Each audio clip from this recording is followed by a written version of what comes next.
എങ്ങനെ പേര്? എൻ്റെ പേര് മുഹമ്മദ് ഹാസൻ. എന്താ ഇപ്പോൾ ഇവിടെ ചെയ്യുന്നത്? എന്നാ റോഡരികിൽ ഞാനിപ്പോൾ ഫൈറ്റർ സെയിൽ ചെയ്യുക. ഫൈറ്റർ ഫിഷ് എന്ന് പറഞ്ഞാൽ അലങ്കാര മത്സ്യം സെയിൽ ചെയ്യും. ഈ എന്ത് ചെയ്യുന്നു? മോൻ എന്ത് ചെയ്തോണ്ടിരിക്കുമോ? ഞാനിപ്പോൾ +2 +2 ക്ലാസ് ഇല്ലേ ഇപ്പോൾ? ക്ലാസ് നമുക്ക് ഓൺലൈൻ ക്ലാസ് ആണ്. രാവിലെയും വൈകിട്ടും 7 ആ. അപ്പോൾ അതിൻ്റെ ബാക്കിയുള്ള സമയങ്ങളിലാണ് ഇത് ചുമ്മാ ഒരു നമ്മൾ ചുമ്മാ വീട്ടിൽ ഇരിക്കുന്നതിനും ഭേദം ഇങ്ങനെ ഒരു കാര്യം ചെയ്യുകയാണെങ്കിൽ നമുക്കതൊരു സേവിങ്സും ആവും. അത്യാവശ്യം നമ്മുടെ കയ്യിലൊരു എമൗണ്ട് കൈ കിട്ടുകയും. ഇപ്പോൾ ഈ മീൻ കുഞ്ഞുങ്ങളെ വിൽക്കാൻ തുടങ്ങിയിട്ട് ആദ്യം ഒരു കൗതുകത്തിന് വേണ്ടി തുടങ്ങി. ഇപ്പം എങ്ങനെയുണ്ട്? ആൾക്കാർ വാങ്ങുന്നുണ്ടോ? പിന്നെ തീർച്ചയായും നമുക്ക് ഇപ്പം ഒത്തിരി പേര് കണ്ടും കേസ് പറഞ്ഞ് ഒത്തിരി പേര് വരുന്നുണ്ട്. അതല്ലാതെ വഴിയോരക്കാർ വന്ന് തന്നെ മേടിക്കുന്നുണ്ട്. എന്നെപ്പോലെ തന്നെ കൗതുകത്തിന് തന്നെ മേടിച്ചുകൊണ്ട് വന്ന ഒത്തിരി പേരുണ്ട്. ചോദിച്ചത് മോന് വേറെ എന്തെങ്കിലും നേരത്തെ മീൻ വളർത്തി പരിചയമുണ്ടോ? എങ്ങനെയാ? ഞാൻ ഇതിനു മുമ്പ് ഫൈറ്ററിന്റെ തന്നെ മെയിലും ഫീമെയിലും. ഫൈറ്റർ എന്ന് പറയുന്ന മീനിന്റെ പേരാണ്. ഫൈറ്റർ എന്ന് പറഞ്ഞ മീനിന്റെ പേരാണ്. ഇത് പരസ്പരം കൊത്തുന്നതുകൊണ്ട് അതിന് ഫൈറ്റർ എന്ന് വിളിക്കുന്നത്. ബയോളജിക്കൽ നെയിം ബെറ്റ ഫിഷ് എന്ന് പറയും. അല്ലാതെ ഒരു പേരും കൂടെ ഉണ്ട്. ചിലർക്കറിയാം, ചിലർക്കറിയത്തില്ല. എനിക്കിതിപ്പോൾ അറിയത്തില്ല അല്ലേ? അങ്ങനല്ലേ? അങ്ങനെ തന്നെ. അത് ഗൂഗിളായിട്ടാണ് ഞാൻ നോക്കി അത് പേരും പഠിച്ചത്. ഗൂഗിള്, യൂട്യൂബ്, അങ്ങനെ സോഷ്യൽ മീഡിയയിലാണ് ഞാൻ കൂടുതൽ ഇത് കണ്ട് പഠിച്ചത്. ഇതിനെക്കുറിച്ച് കാര്യങ്ങളെല്ലാം പഠിച്ചത് അതിലൂടെയാണ്. അപ്പോൾ ഇതെന്തൊക്കെയാണ് ചെയ്യുന്നത്? ഇവിടെ വരുന്ന ഒരാൾക്ക് ഈ ബൗൾ ഇതൂടെ എത്ര രൂപയ്ക്കാണ് കൊടുക്കുന്നത്? നമ്മൾ ഫൈറ്റർ പല റേറ്റിൻ്റെ ഉണ്ട്. ടെയിലിൻ്റെ വ്യത്യാസം വരുന്നതിലുണ്ട്. OSM, full Moon, half Moon, town tail, അങ്ങനെ പല വെറൈറ്റികളുണ്ട്. OSM ഹാഫ് മൂണ്, OSM-ന് 150 റേറ്റ് വരും. ഹാഫ് മൂണ് 100 വരും. ബൗൾ ഉൾപ്പെടെയാണോ?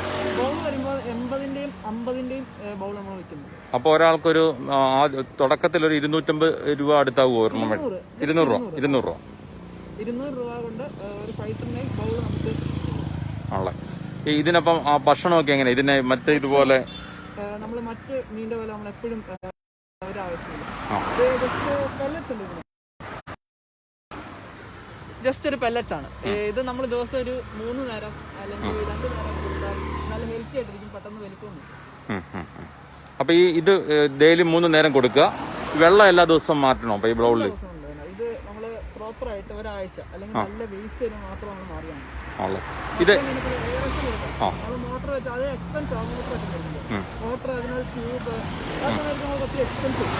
ജസ്റ്റ് നമ്മളൊരു ബൗളിനകത്ത് ഇതിനുള്ള ഓക്സിജൻ ഇത് തന്നെ കളക്ട് ചെയ്യും. ഇതിനല്ലാതെ നമ്മൾ വേറെ പ്രത്യേകിച്ച് ഒന്നും ചെയ്യേണ്ട ഒരു ആവശ്യമില്ല. ഇതിങ്ങനെ ബൗളിനകത്ത് എടുക്കാം, വാട്ടർ ചേഞ്ച് കൊടുക്കാം, ഫുഡ് കൊടുക്കാം.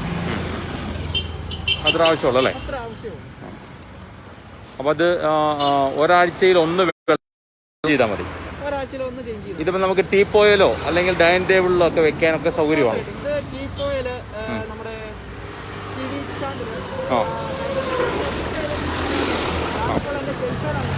അപ്പൊ ഇതിനാവശ്യമായ മീൻ എവിടെ നിന്നാണ് ശേഖരിക്കുന്നത്? നമ്മള് ചെന്നൈയിൽ നിന്ന് കളക്ട് ചെയ്യുവാണ്. ചെന്നൈയിൽ നിന്ന് വരുന്ന സ്റ്റോക്ക് നമ്മള് എറണാകുളമായിട്ട് നമ്മൾ കളക്ട് ചെയ്യുന്നുണ്ട്. ചെന്നൈയിൽ ഈ മീനെ എങ്ങനെയാണ് അയക്കുന്നത്? കാരണം മീനെ പാഴ്സൽ അയക്കുക എന്നൊക്കെ പറഞ്ഞാൽ പ്രായോഗികമാണോ? ചത്തുപോകത്തില്ലേ? ഓഫ്കോഴ്സ് ആയിട്ട് അത് ഇച്ചിരി ടാസ്ക് ആയ ഒരു കാര്യമാണ്. നമ്മള് HM കവറിനകത്തൊക്കെ വരുമ്പോൾ ഞാൻ പറഞ്ഞില്ലേ, HM കവർ എന്ന് പറയുന്ന സംഭവം എന്താണ്? എടുത്തു പ്ലാസ്റ്റിക്കിന്റെ കവറാണ്. അതിനെന്താ പ്രത്യേകത ഈ കവറിന്? പ്രത്യേകിച്ച് പ്രത്യേകതയില്ല, അത്രയും വലുപ്പമില്ല. ഇതൊരു മീനിന് കിടക്കാനുള്ള എല്ലാ സൗകര്യവും ഇതിനകത്ത് തന്നെ കളക്ട് ചെയ്ത് കണ്ടോ. ഇതിനകത്ത് വാട്ടർ നിറച്ച് കഴിയുമ്പോൾ ഇത് കിടന്നുള്ളൂ. ഇത് നമ്മൾ എയർ ആയിട്ടാണ് ഇത് വെച്ചത്. എക്സാമ്പിൾ കാണിച്ചു തരാം. നമ്മളൊരു മീനെ മേടിക്കുന്ന സമയത്ത് നമ്മൾ കൊടുക്കുന്ന രീതി, ഇങ്ങനെ ഒരു മീനെ ഇതാ ഇങ്ങനെ എയർ ഇട്ട്